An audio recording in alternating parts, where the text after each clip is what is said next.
Hey everyone, Rudros here, and it is time to talk some Lorcana Tournament specs. With me, I have Mr. Kyle McGinty. Kyle, how are you, sir?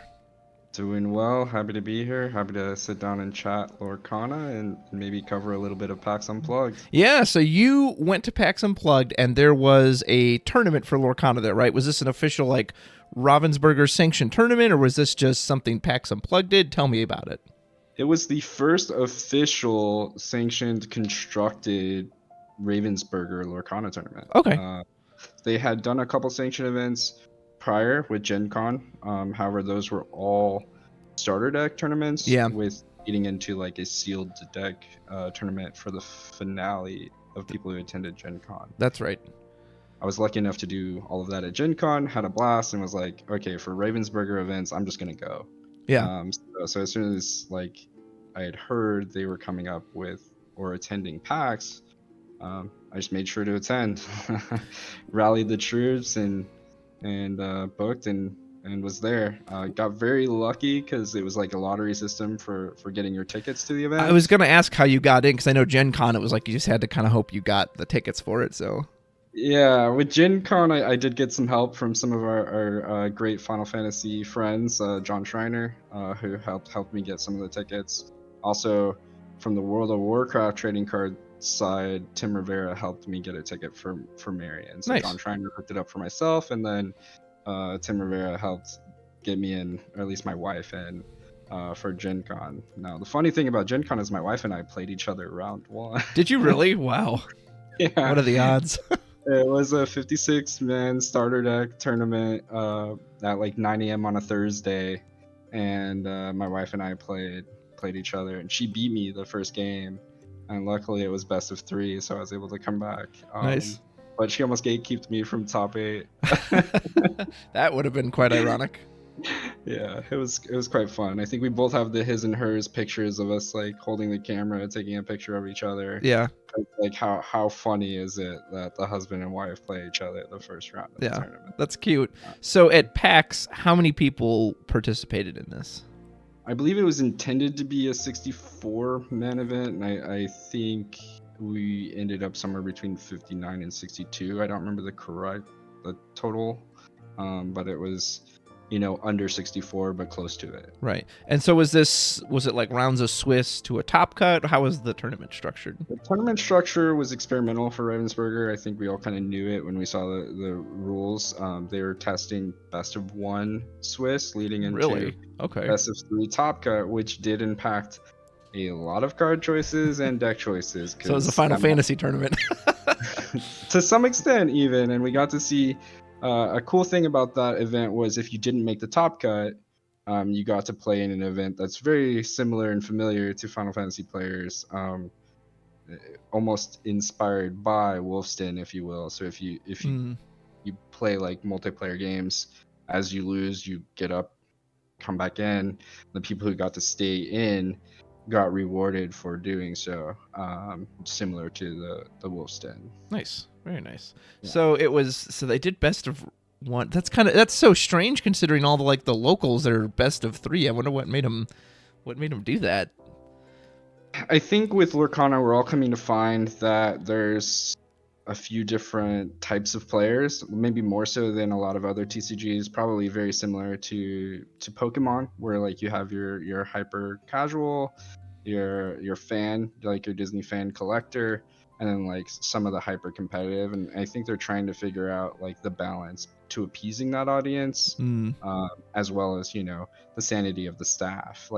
Best of 1 does so much good for the staff that's running the event that I think it's worth them trying it out, especially in that convention space where their time is limited. Right. That does make sense. And I know you're a big Disney guy. I know you've been pretty much playing Lorcana a lot since it came out. And I've been going to locals mainly on Tuesdays, but technically I could go Fridays as well. It tends to be a little too much for me. And I have to admit that lately I've just been running aggro, like lemon lime aggro, because the best of 3 can take a long time. Especially, I've played Magic best of 3, and I don't know what it is about Lorcana, but Lorcana just takes a while sometimes. And so, if I would play the control matchup, I was just like, dude, I don't even get a break between rounds. Like by the time we finish, we go to time. I have to immediately go to the next round. Since I was like, I'm just gonna switch to aggro, be done in like 30 minutes tops if it goes to 3 rounds, and then I can like get up and stretch. So I can understand that just from a length perspective. Is like, I don't know what it is about Lorcana, but man, it seems to take a long time to get through matches. Any thoughts on that? Yeah, I mean, I would say that the time of match is very similar to Magic. It's very familiar to Magic. I think keeping that best of three helps appease all of that audience.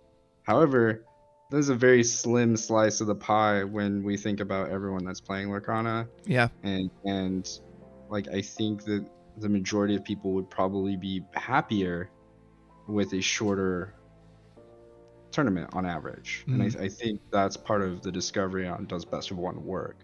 Um, I think what we might end up finding is that maybe it does. Yeah. It does have, I mean, Lorcana has, as far as I'm aware, not that I know every card game, but I think it has the most forgiving, gentle mulligan rule there is. And so hopefully that does alleviate some of those, like, oh, I just drew poorly for that one game. I mean, not always. I've still had, like, oh, I couldn't find that opening I'm looking for, but.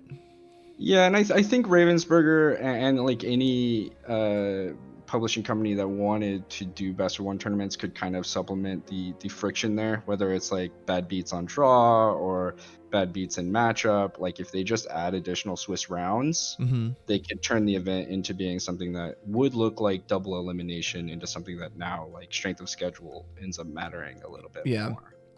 Is that something you would like to see? Double elimination? I'm adverse like best to of one double elimination, or is that weird? I think it's a little too weird. I like the idea of staying alive like throughout the tournament. Like I think most players want to feel like they're alive, want to strive for that top cut. And so for me personally, I would like to avoid double elim. Maybe the tournament in structure ends up looking very similar to double elim, right? Where like if you have 2 losses, you can't make it.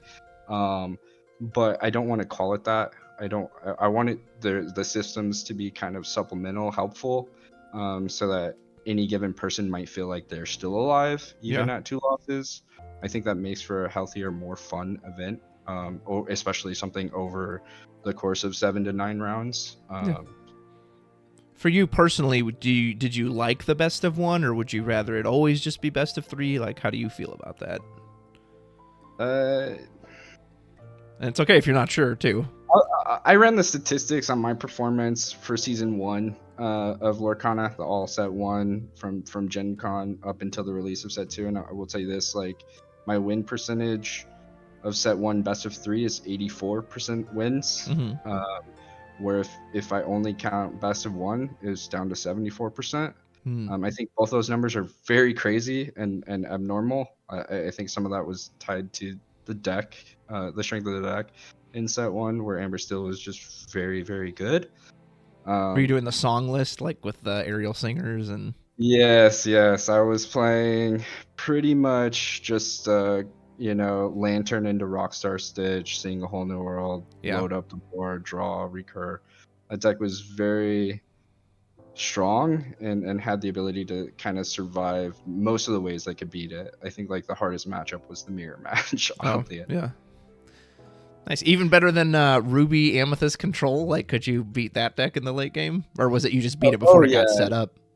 That matchup, I think like a lot of Ruby Amethyst players might say they were favored, but like as long as you knew into Whole New World and then like when to hold your 1-drops for Carefree Surfer, you could survive multiple Be Prepareds relatively easily. I think a couple Ruby Amethysts might have pulled a game or two out against me, but like most of my losses would come from either the mirror or like decks like Emerald Sapphire, where they're playing more 3 lore gainers over time. Gotcha. Okay. Well, we'll get more into kind of meta and such discussion near the end, but let me jump into this tournament for you. So how many Swiss rounds did you say it was? I believe we had 6 Swiss rounds. Yeah. So that meant like in best of one world, you wanted to win the die roll more often than not. You wanted to win, the first 4 games, so you could just draw into top 8. There are quite a few things that you kind of wanted to happen with luck on your side going into that event, which meant like Looking at the format going in, I was off of Amber still really, really quickly, and kind of focused a lot of my testing on this bounce uh, Ruby Amethyst list. Yeah, But I what did you didn't. end up taking? Okay, so it looks like you did take Ruby Amethyst to Ruby Amethyst to this event, correct? That is right. Yeah. So I, like I was saying, with the best of one and kind of knowing I needed luck on your side, I just kind of wanted to end up with like the best turn one, turn two plays that I could muster. Gotcha. And I felt like playing a one drop 1/3, following it into the Madaman Snake was generally just strong enough versus the field blind, that if I didn't know what I was playing against, that play would be good, period. Yeah, those Whereas, Mim cards are annoying. They have quite the big bodies on them.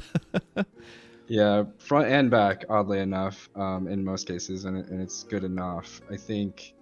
Playing the Surfer Mini too, I see. So, or no, that's not the Diver Mini. Oh, you have the. It's Go ahead. stylish Surfer Mini. Yep. Yeah, the She's Surfer Mini is the what I meant in my head. I was thinking Diver. They're both with water.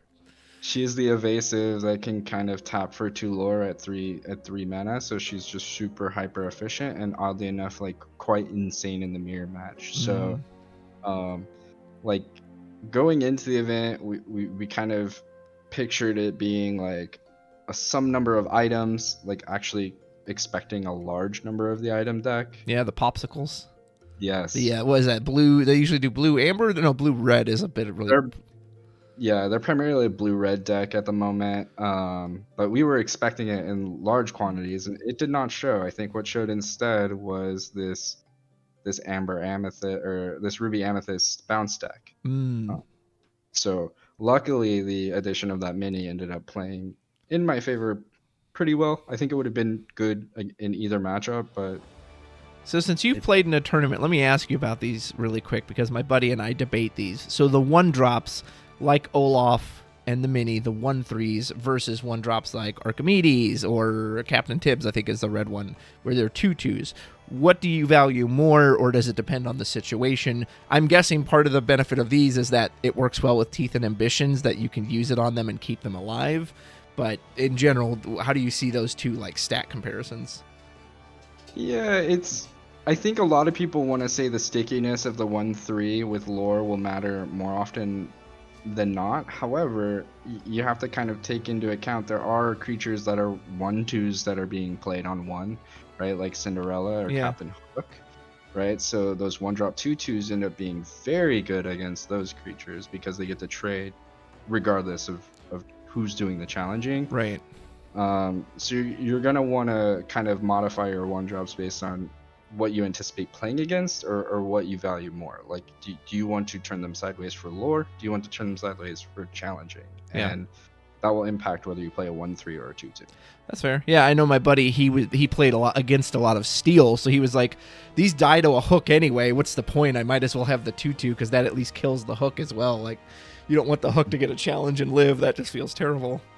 Yeah, oddly enough, against steel, the 2/2 is better than a 1/3, especially in the mid to late game. Even though they can use their grab your swords, Mm. it's that attack coming back ends up adding up enough of the time Yeah. that you kind of do want that 2/2 there. Very fair. Very fair. So, looking at your deck, you have a lot of stuff I would expect to see. You've got the Mims, of course. Maleficent's just generically good card draw. Man, Merlin Goat. I'm definitely sick of this card. The Goats of Doom, as someone referred to him as my locals. Like, I can't believe that card isn't uninkable. Like, I'm assuming there was a lot of bouncing your own goat with the Mim stuff. Anything to say about the Merlins? Yeah, I think the goat and the rabbit are here to stay. There's nothing we can really do about it. I'm hoping that Ravensburger kind of puts on the brakes on like uninteractive lore gain. Yes. I know we all just got a preview on what locations do, and we're going to see more lore being gained outside of questing, coming with set 3. We saw it here in set 2 with the spellbook, with the goat, with the flute, right? And more of these things that are going to create game states where, as the opponent, I can't interact. Yeah. Uh, the I'm more games I might feel like that got to run away from me, and I hope that they recognize that and they start to kind of reevaluate or introduce more ways to interact. I'm glad to hear you say that, because I don't want to be the sky is falling, because it's just so early. But they were so careful in set one that it was impossible to just win the game out of nowhere, right? You had to have had a character who could quest. There was no instant lore the turn it comes down. That just didn't really exist, other than a very specific interaction, like if you had Aladdin with haste and then he could. But again, that required all these conditions. Whereas here you have things like the goat, like the spellbook that just says, nope, if I'm on 19, I can just start my turn, do this, and then the game instantly ends. And so I would have expected that eventually. I wasn't expecting that in just the very second set. So, and the goat in particular, playing against it, like, feels really bad when it's like, well, I have to be prepared your field, and you literally win the game if, like, I have to kill the goat because he'll quest otherwise, but you're gonna win anyway. It's like, ugh. It just, I guess it was so soon. I was not expecting that much instant lore gain in just the second set. So I'm glad you said that, because I fully agree with you on that part. I think we'll start to see maybe some form of healing as a game mechanic, similar to the way that Magic might do it, where like one spell Healing might like your lore, or healing the characters? So in this game, it wouldn't. It's not as directly parallel to player life, right? Because you're questing to gain lore, so it would healing in that respect would be like your opponent is losing lore. Gotcha. You have your Aladdins, your small lady T's, right? Yeah. They're all in bed. We may start to see that spread across the color palette a little bit more fairly, so that tension gets to kind of exist regardless of the fact if your opponent can gain lore at the end or in ways that not questing. I'm hoping that comes with set 3 with some of these locations gaining passive lore over time. We'll have to see. But I think right now that tension that the lore gainers are providing with Goat, Flute, Spellbook becomes really compelling if the games are close in attrition. Like if we're at 14, 15, we're kind of keeping it. It makes it very interesting of who's going to see that first. And I wouldn't say the sky is falling, but you can see in the top 8 of PAX Unplugged, most people that wanted to play the Goat. Most people ended up playing the Goat.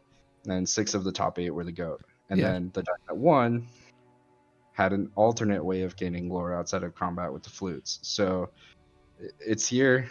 We're probably all trying to figure out how to deal with it.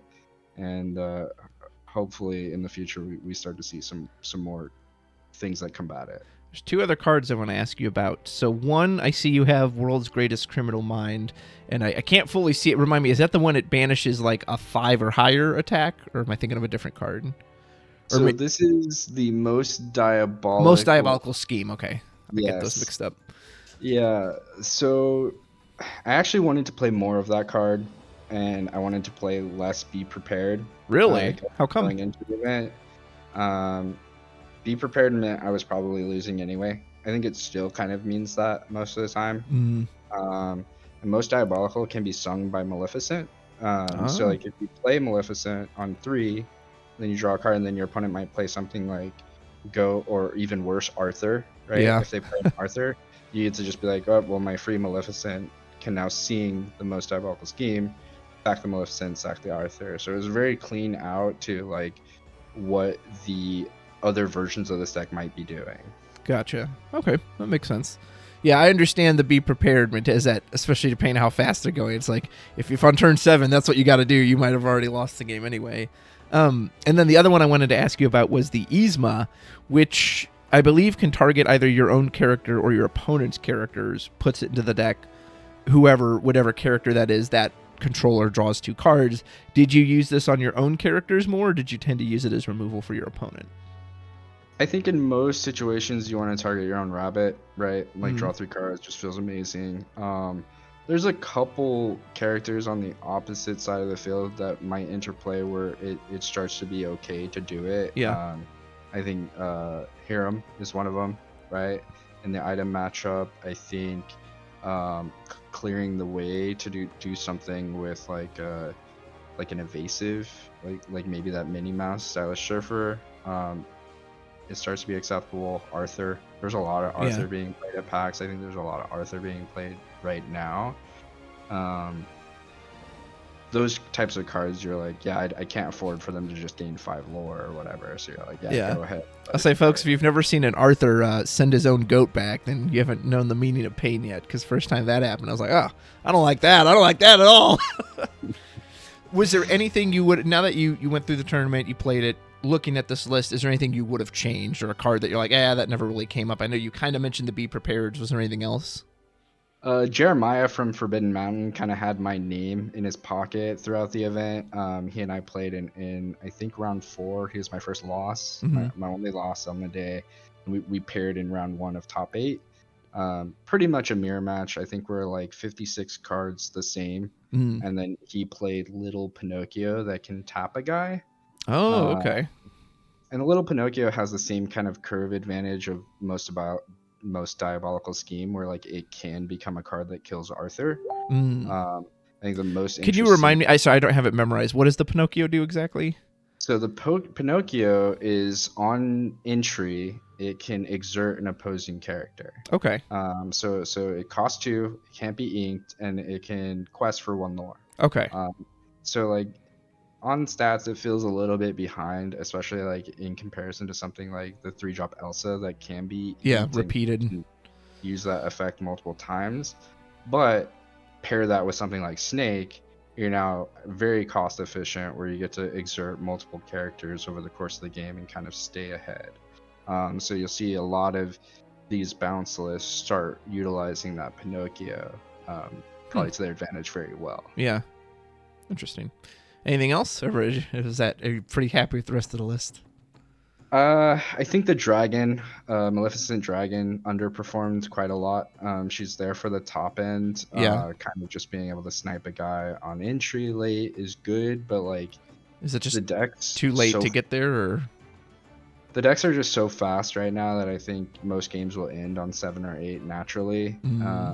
So like having something in your pocket that's not ever going to really come to light at such a high frequency is not as good as you need. So I think I'd trim down the numbers there or pull that card out completely. Wow, that's crazy. That card's so... I love that card, but... It's a very good card, right? Like, but yeah, if you can't get to turn 9, then it doesn't matter. It's a dead card.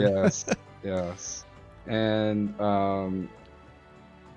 I think there's merit to trying the deck without Be Prepared. Well, and I assume that's a big appeal of the blue red combo, is the blue also ramps you up as long as is with the insane card draw that all the items and Nick and Flaversham provide.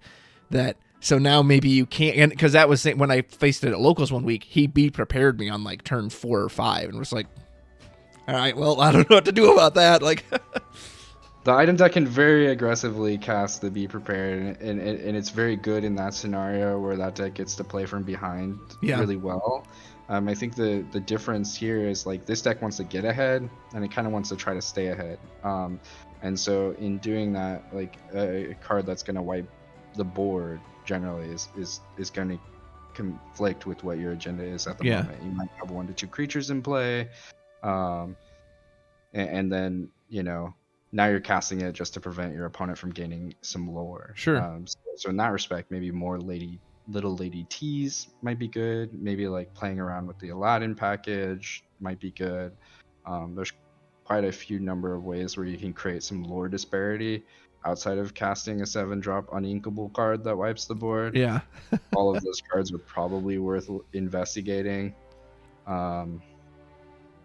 Additionally, while Maui is very good, the fact that Maui can't tap for lore could be a reason to play less copies of that card. Yeah, he's such a beater, but yeah, there are times where even if my opponent has a Maui, it's like, oh, okay, well, you're not going to win while he's just sitting there alone, so I'll just take the time to, build up and whatever. Do you want to run through your Swiss rounds? Or you just want to go to Top Cut? My Swiss rounds were...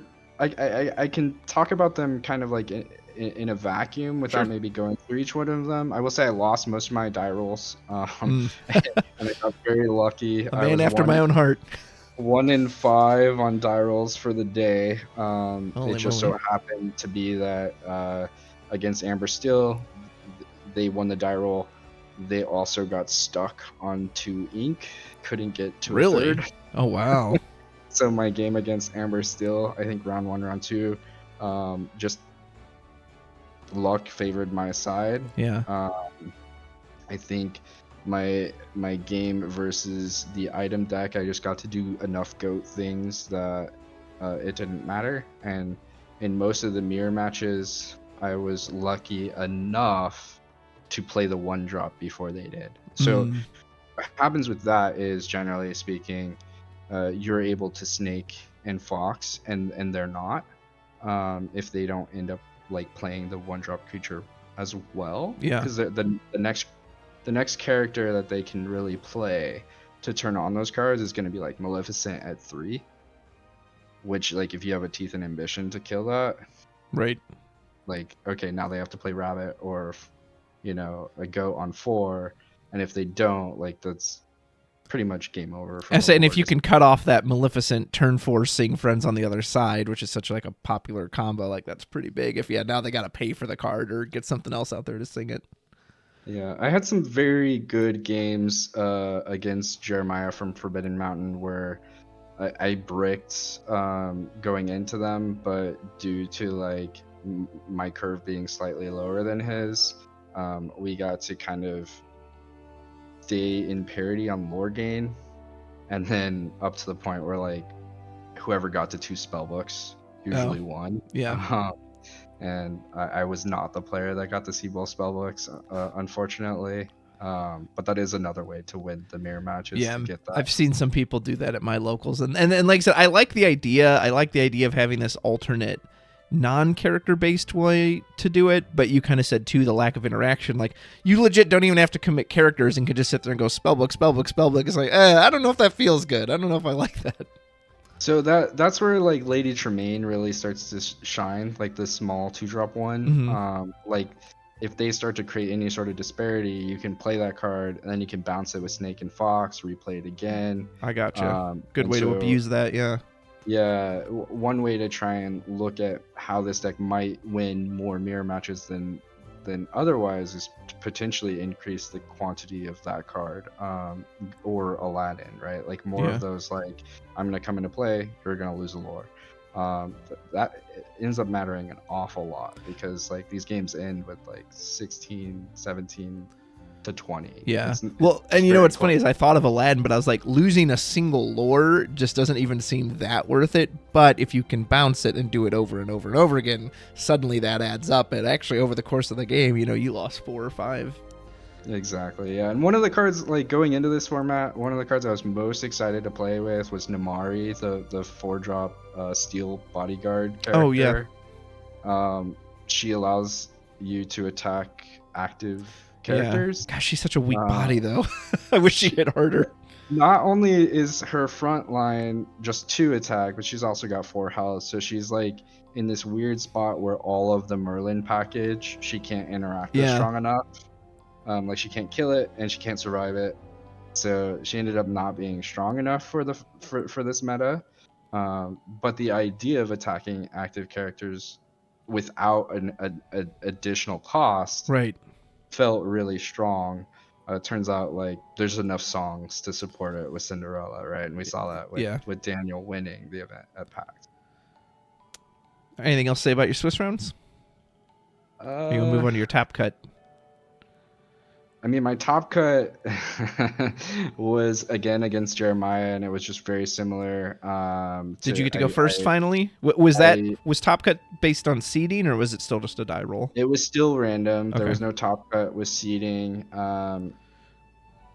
Can't recall if I won or lost that die roll. It didn't matter because I had to mulligan 7 cards. Oh man! My opening hand was like rabbit, rabbit, rabbit, be prepared. It was like pretty much 1 inkable in that whole 7, and the inkable was something like Yesma. And you're like, yeah, I'm good. I didn't want to keep, so it was like, okay, here's 7. Now the 7 I got back, I was at least able to curve. I got like a 1-drop, a snake, friends on the other side, no Maleficent, so I did have to like cast the friends. Yeah.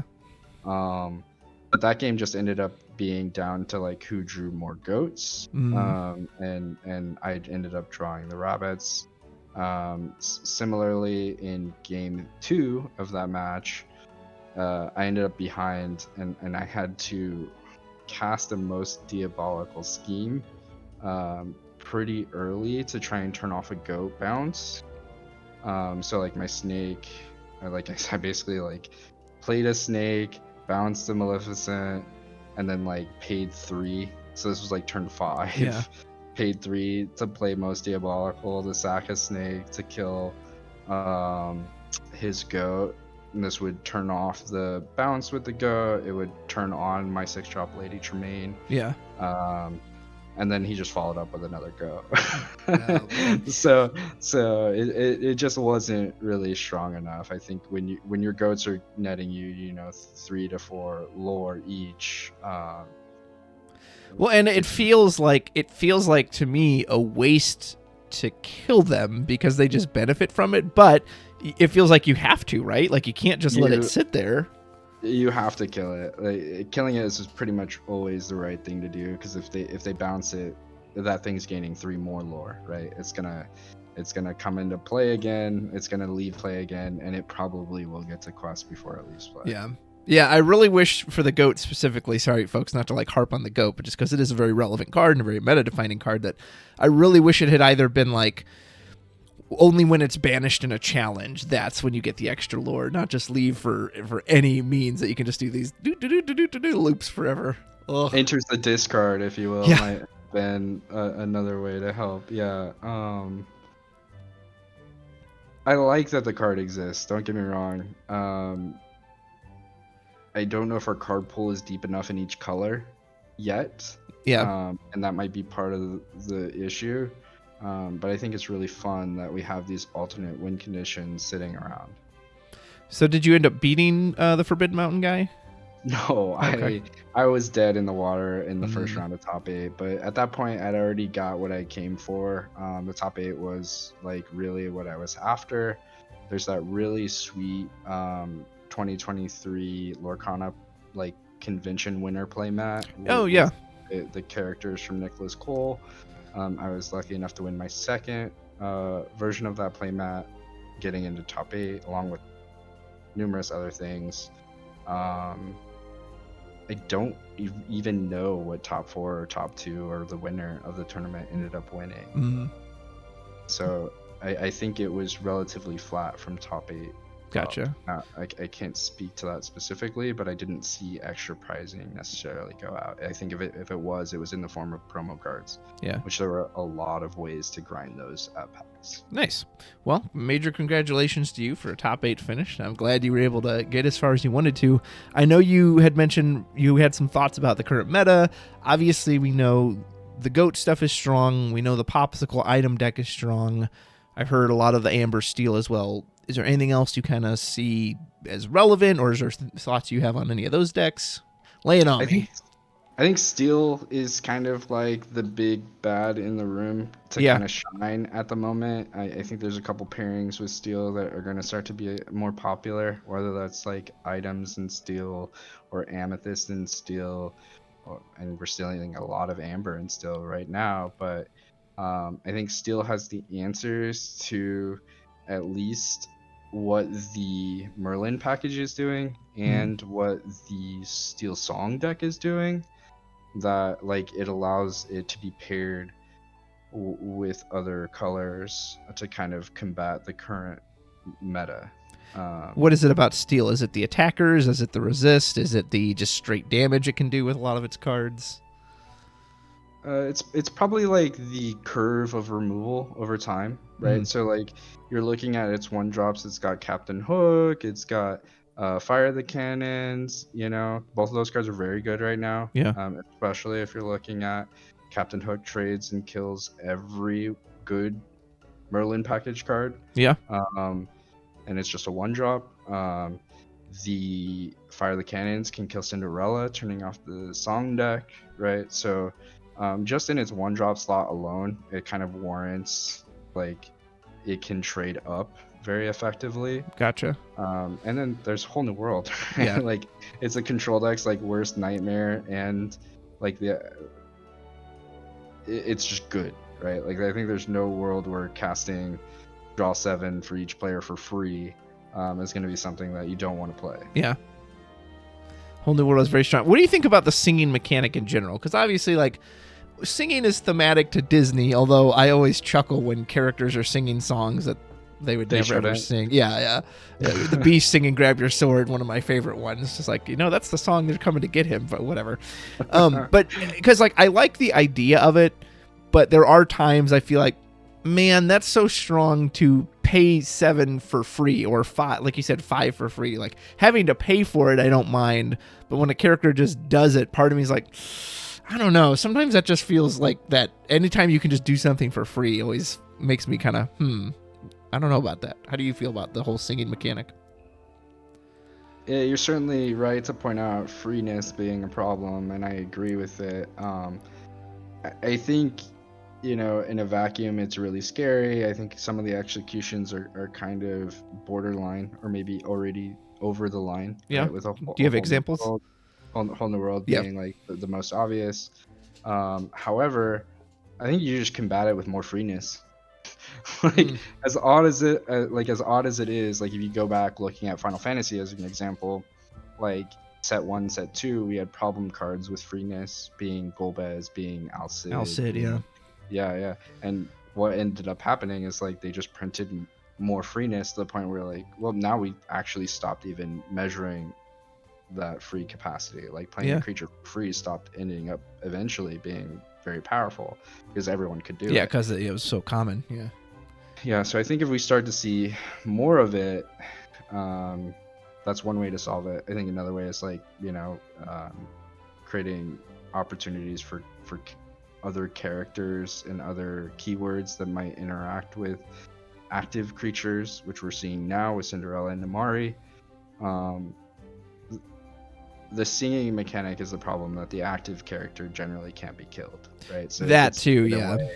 It gets to get away with doing its thing most of the time. Now there are cards that get to turn it off, like you're talking like Smash, where like you pay 3, but you're taking a turn off to stop that one spell from being free, or maybe taking a turn off from your opponent questing. But sometimes those removal spells are just good enough. Yeah, that's that whole. I'm sure that'll change as the game evolves too. But I know in set 1, the whole you can't challenge readied characters, which while I understand it, again, if your opponent only needs 1 lore, they literally could put out the weakest character ever. It's just like, all right, do you have Elsa? Or do you have something that immediately stops it? All right, well, I'm just gonna win the next turn. That always felt kind of bad, I thought. Yeah, I think for me, like the most interesting kind of design question related to Lorcana is like, what cost and would you put like burn from magic? Yeah. Where it could deal 2 to the face or 2 to a creature. Like, where do you put that? And is it inkable? We have Fire the Cannons at 1. It can only hit a creature. What if Fire the Cannons also gained lore? Yeah, or took their lore, like, shot or 2 lore off of them. Right? Yeah, I mean, you're looking at, right now, that card would cost 3 or 4. True. To the point where it wouldn't even be good enough.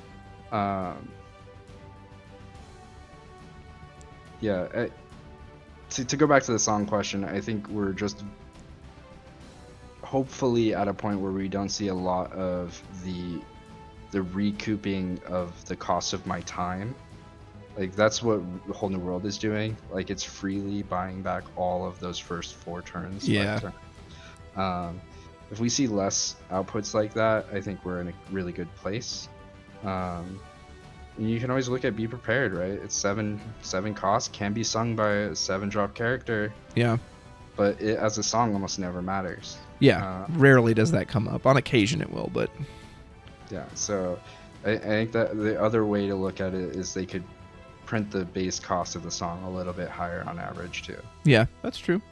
All right, I asked about singing. What about shift as a mechanic? Because shift, I kind of go back and there's times I really like it. There's other times like the Queen and Amber where I'm like, it's actually cheaper to play the little one and then shift on the big one than to pay the full 5 for it. It's like, ugh, I don't know if I like that. Like there's you'll have those turns. Oh, there's an Aladdin on turn 4, turn 5. Is he going to shift into the big one? Is he going to shift into Big Tinkerbell? So that one I kind of go back and forth on. Like there's times I really like it, but like you said, there's also times where legit, it's turn 4, shift Tinkerbell, she sings a whole new world because she doesn't have summoning sickness or whatever. And I'm like, oh, crap, I kind of forgot you could even do that because I wasn't expecting. You legit got, 11 ink worth of value in one move? Like, holy moly. Well, shift is the other side of that coin, really, right? It's like the freeness for creatures that spells get on songs. That's You're getting it kind of on the shift side. That's a good way to look at it. I think that if you're also drawing that parity back to Final Fantasy, like let's say that's where we have a shared background, the card that was played before is also part of the cost, right? True. So like they had to put that thing into play, it had to survive, and then they got to put the next character on it for sometimes way too cheap, like when looking at the Queen, or maybe other times where it's like still very expensive, looking at like Aladdin or the genies. Yeah, the genies, right? I really like shift. I think overall they did a great job introducing shift and songs kind of like together in the same set.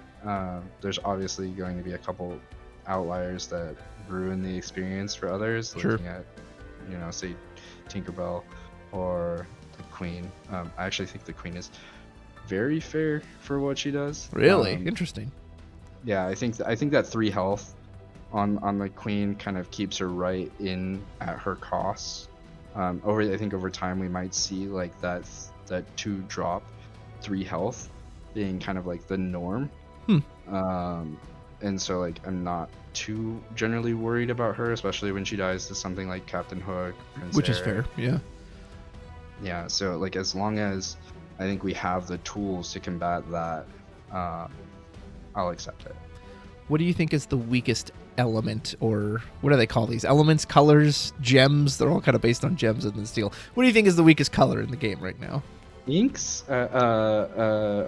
Inks, yeah, maybe they're ink types. I don't know what they technically refer to them as.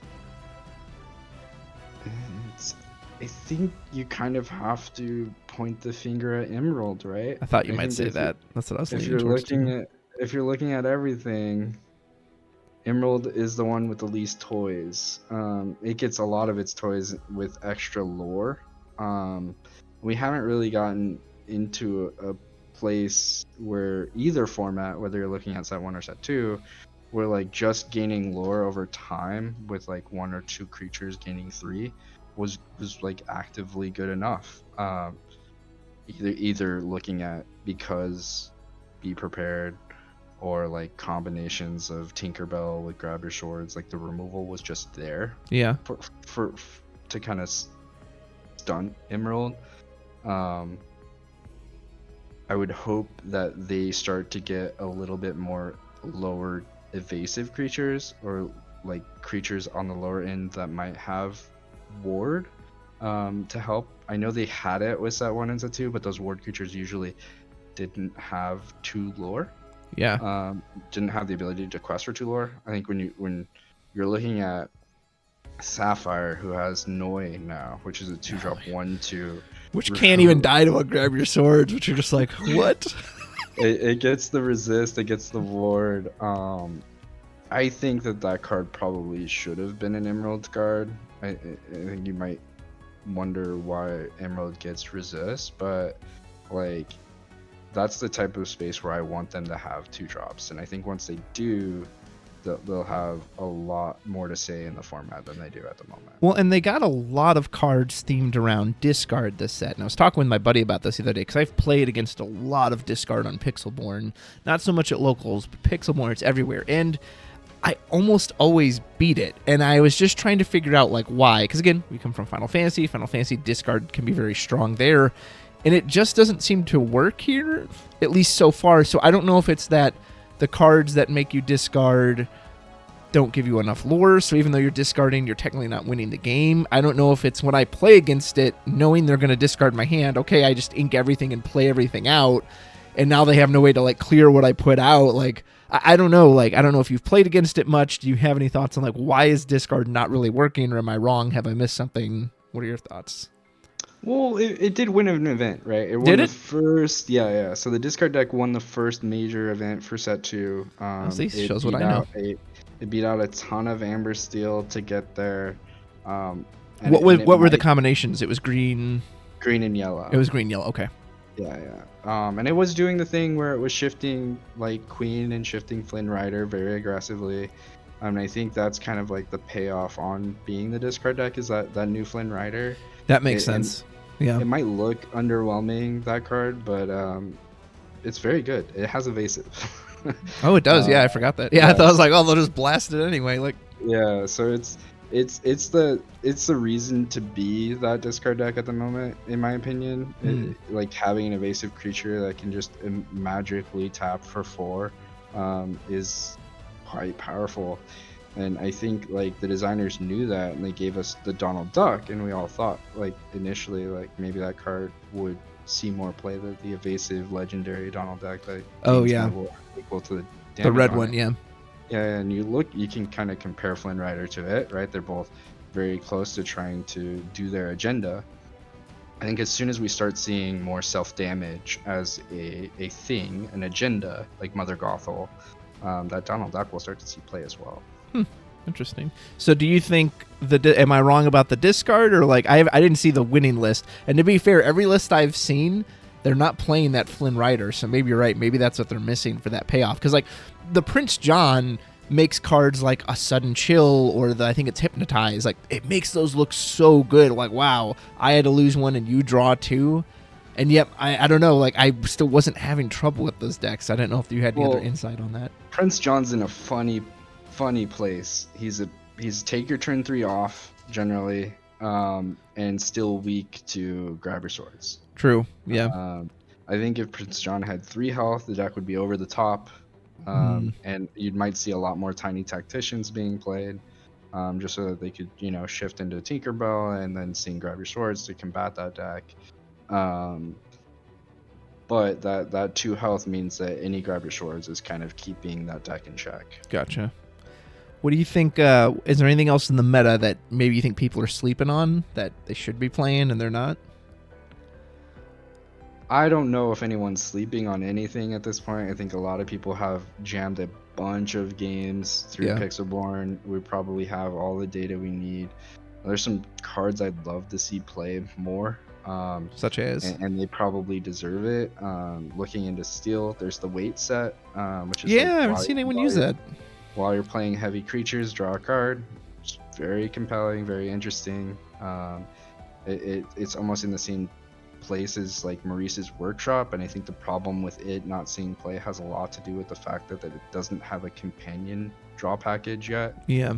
You could point at like the Beast, but like the Beast doesn't have enough to draw off of it naturally. So I think we're still in a place where that card's not going to get the payoff it needs. And then going back to set 1, at the end of set 1, I was a very big Pocket Watch gamer. I felt like the Pocket Watch was the way to beat Amber Steel. Yeah. I think we might end up seeing a place where like Pocket Watch and Aladdin are good again. Yeah. I still love that combo. I know that with the Shield of Virtue, baby. Oh man, Steel 4 ink.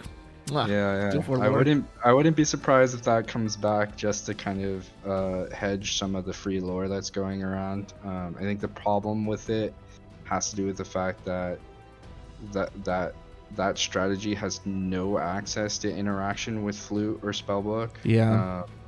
And so like by the time that they get into the turns to gain lore, they might be out of it. However, there's a Pinocchio floating around there that can bounce the Spellbook, that can bounce the Flute. So there might be an opportunity for Ruby Amethyst to look a little different, playing that Pinocchio, playing the Pocket Watch, playing the Aladdin. I don't know if it was new toy syndrome, but I was kind of surprised, at least in my local experience and on Pixelborn, maybe you have a different experience, that a lot of people seem to drop things like the Beast that breaks an item. Like I didn't see a whole lot of item breaking, and I was like, man, it feels like there's more items than ever now that you want to break. Like, why did folks give up on that? Well, going into PAX, I think it made sense not to play those cards. It was best of 1 format. You'd That's have fair. to have the answer when you needed it. I think right now, when we're all dealing and quite honestly, maybe some of us are afraid of the Flute or afraid of the Spellbook. Yeah. Like now, you're gonna start seeing more of them being played, especially like Benja with Snake. Yeah. I think you'll start seeing people play Benja and then play Snake bounce Benja so that they can kill multiple Flutes or multiple Spellbooks off of the one Benja. or similarly that 5-drop Pinocchio to bounce it, and maybe they'll just snake the Pinocchio to recast it to bounce it again, keep them off that lore gain there that way. Yeah, that's interesting. Well, those are all the questions I could come up with off the top of my head. Was there anything in particular you wanted to discuss about Lorcana? Maybe stuff for the future, stuff you have observed, didn't observe, etc. What you'd like to see? Any of that? I mean, I do have to give a lot of credit to Matthew Okamoto for my performance at PAX. He did a lot of grinding for me, discovering the card counts on the 1-drops or pushing on the most diabolical. He put in the time, and I got to reap the benefits. Nice. So thanks, Matt. That's a good I friend. appreciate it. He and I have been talking about potentially revisiting Meta Potion for this game, and I think we're very close to pulling the trigger on that. I'd love to find a way to help supplement this community the same way we did for Final Fantasy. It is a big conversation that we've been having amongst our old crew, amongst ourselves, and I think if we can figure out how to make it work, we'll do it. So, you know, if there's anyone listening who wants to be involved or has thoughts or ideas to help us, please reach out, because it would be a lot of fun to bring that back to life. Absolutely. I'll close with this. I'll have 2 questions for you, and it's going to be your favorite and least favorite thing. What's your favorite thing about Lorcana just as a whole? It can be whatever. Part of the balance, part of the game, part of the art, whatever you want to say. Without question, it's the audience. I think we were seeing the first time where a TCG has been able to capture both the parents and the kids. And with the parents that it's capturing, it's getting the wife and the husband. So when you go to a local event, you can see a whole family sit down and play games of Lorcana together and try to have fun because the league is structured for that. And I personally, while I might want to play competitive TCGs, I'm just happy that there's the ability for a whole family to come in and digest it and get involved. I hadn't seen that before. That's very sentimental. Very kind, Kyle. Okay, so what's your least favorite thing? If there's one thing you could change, what would it be? Besides, product availability. If I had to be crucial here, I think the Floodborne identity on the characters is not as impactful or prevalent or almost like intentional as it could have been, should have been, would have been, could have been, right? Like, think about the fact that our Snow White, who's a Floodborn, is like literally wearing practically the same clothes except they're green instead of red. Yeah. It's such a miss for me.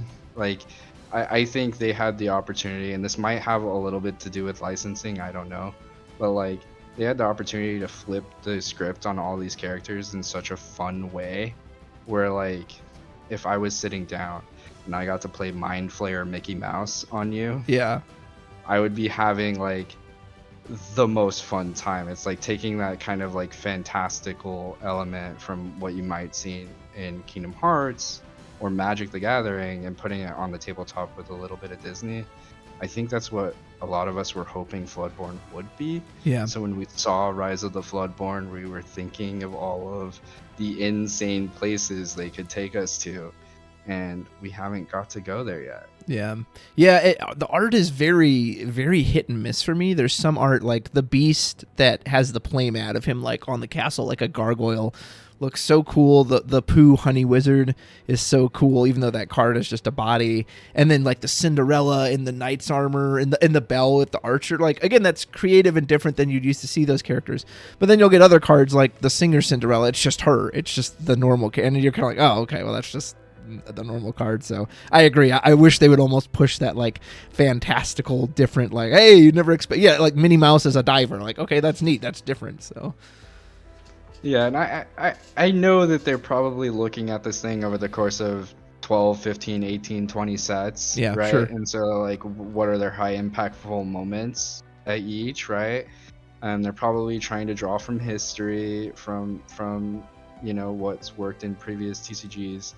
But even, like, Brave Little Tailor Mickey, right? Mm-hmm. Set 1, that was our Dark Magician from Yu-Gi-Oh! Yeah. But set 2 didn't have Dark Magician Girl. We didn't have brave little Taylor Minnie Mouse. Yeah. Right? Like, I would have liked to see some of those parallels and some of that happening on the Floodborne side at a higher frequency already. Yeah. So that, like, we're more amped up for what's to come. Yeah. Awesome. Kyle, is there anything else you wanted to add or say?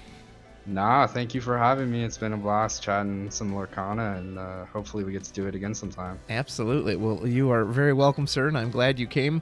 A big shout out to you and congratulations again for your top 8 finish at PAX, and I'm always happy to have you on and hear all the wonderful meta thoughts about Lorcana. Folks, if you like what you heard here, feel free to like and subscribe, hit that bell for notifications. Let me know in the comments, what did you think of PAX if you got to see it?